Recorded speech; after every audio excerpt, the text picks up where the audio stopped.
Ursula Heise's book Chronoschisms, Time, Narrative, and Postmodernism explores how postmodern literature and culture rethink the idea of time.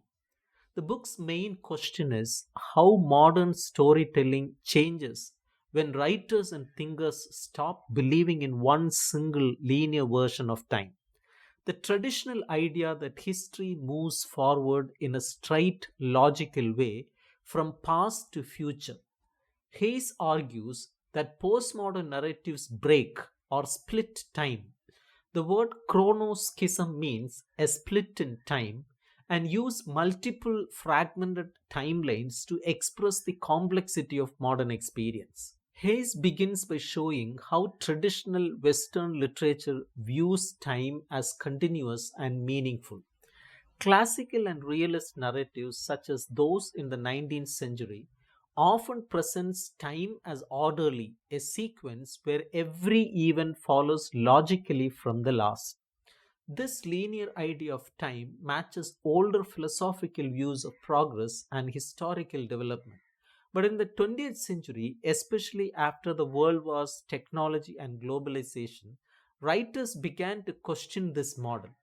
The world no longer seems predictable or unified, and many authors started to represent time as uncertain, cyclical, or disconnected. Hayes calls this change a crisis of temporality.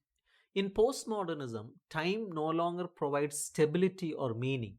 Instead, it becomes fragmented. She explains that modern experience, shaped by media, travel, and rapid change, has made people feel that time moves both too fast and too unpredictably. As a result, literature and art have had to find new ways to represent this unstable sense of time. In the early chapters, Hayes reviews how earlier thinkers and writers have imagined time. She refers to philosophers such as Bergson and Heidegger, who views time as something subjective, experienced differently by each person rather than as a single external reality. This idea influences many modernist writers such as Virginia Woolf, James Joyce, Marcel Proust, who tried to capture the inner flow of time and memory.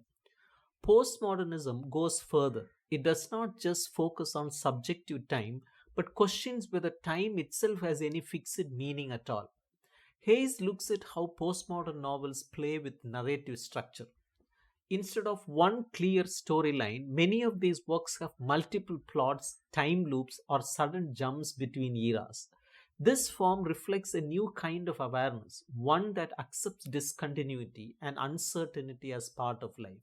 She examines several postmodern writers like Thomas Pynchon, John Barth, and Italo Calvino to show how they experiment with time and storytelling. For example, Pynchon's Gravity's Rainbow mixes different historical periods, technologies, and voices, creating a chaotic sense of time that mirrors the confusion of modern existence. Barth's Lost in the Funhouse and Calvino's If on a Winter's Night a Traveler draw attention to the act of storytelling itself, reminding readers that time in fiction is always constructed and unstable. Hayes sees these narrative experiments not as random chaos but as a way of expressing how people now experience time in a media saturated and technologically driven world. A major theme in Chronoschisms is the relationship between time and history.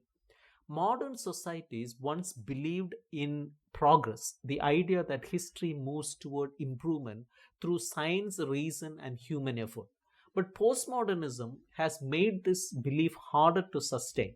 Wars, environmental crises, and global inequalities have shown that history can move toward as well as forward. Many postmodern novels reflect this loss of faith in progress by refusing to follow linear timelines. Instead, they create cyclical, recursive, or fragmented time structures that question whether history has any clear direction. She also studies how postmodern narratives deal with memory and forgetting. In an age of mass media, people are surrounded by constant images of the past, movies, news, archives, advertisements, But these memories are often superficial or disconnected from real history.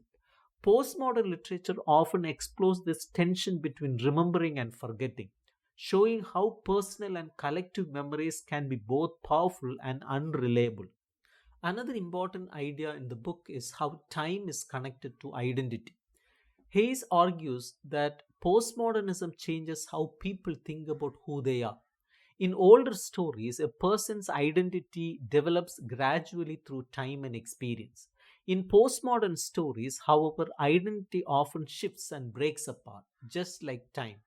Characters may live in multiple realities or exist across different timelines. This fragmentation of identity reflects the instability of postmodern life, where people constantly move between different social roles, cultures, and technologies. She also links time to space. In the modern global world, she notes, people experience time through media and technology that disconnect distant places instantly: satellite images, live broadcasts, and digital communication. This compression of time and space makes the world feel smaller but also more confusing. Postmodern narratives often represent this through overlapping geographies and timelines, showing how local and global experiences intersect. In later chapters, Hayes compares literary and scientific ideas about time. She discusses how developments in physics, such as Einstein's theory of relativity, challenge the old Newtonian model of absolute time, just as physics discovered that time can stretch or bend depending on perspective. Literature began to imagine time as flexible and subjective. Postmodern narratives borrow from this scientific awareness, using techniques like time travel, parallel universes, and nonlinear chronology to mirror the complexity of the modern world. Hayes concludes the book by suggesting that postmodernism's fragmented sense of time is not only a problem but also an opportunity. It challenges traditional ideas of history and meaning, forcing people to think differently about how they relate to the past, present, and future. Instead of searching for one grand narrative, postmodernism invites readers to accept multiple perspectives and recognize that time and life itself is full of contradictions.